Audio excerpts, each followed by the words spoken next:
Plutonium de Rainer Erler, nucléaire partout, justice nulle part.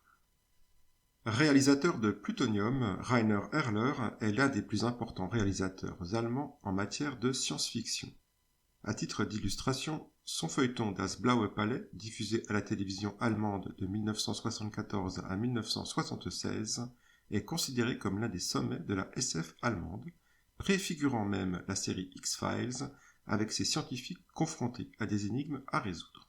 Parmi les thèmes de prédilection de Erler, on trouve des sujets toujours d'actualité comme l'énergie nucléaire, l'éthique dans la recherche scientifique, la manipulation génétique, ainsi que le trafic d'organes. Des sujets que l'auteur aborde très sérieusement, au point qu'il est également le fondateur d'un sous-genre, le science thriller, catégorie à laquelle appartient Plutonium. Plutonium se présente comme un docu-fiction relatant l'enquête d'une journaliste afin de découvrir comment une quantité non négligeable de plutonium a pu disparaître des stocks d'une centrale nucléaire d'Amérique latine.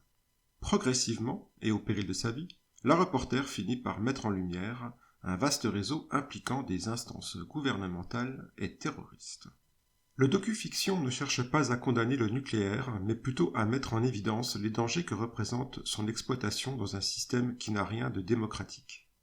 Dès lors, si l'histoire de Plutonium se déroule dans un pays imaginaire d'Amérique du Sud, on reconnaît franchement sur les images le Brésil, l'Argentine et le Chili, tous les trois alors dirigés par des dictatures.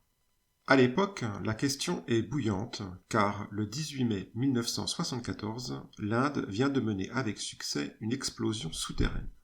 C'est à ce moment-là que l'Occident réalise que le tiers-monde est en train de se doter de l'énergie nucléaire. Certes, la propagande de ces nations non démocratiques affirme que la technologie n'est développée que pour des visées pacifistes, mais on n'est pas des lapins de 6 semaines. Si la situation semble évidente, Rainer Erler brosse toutefois la complexité d'un système prêt à toutes les fourberies pour que la corruption puisse continuer à fonctionner à plein régime. À titre d'exemple, Plutonium démontre avec beaucoup de pédagogie comment l'appareil bien huilé fait ainsi intervenir moult protagonistes, notamment les médias et plus précisément les émissions de divertissement. C'est d'ailleurs dans un talk-show que notre reporter de choc, victime de tentatives visant à discréditer sa personne, devra répondre de son amourette avec un individu que l'on s'est empressé de qualifier de dangereux terroriste.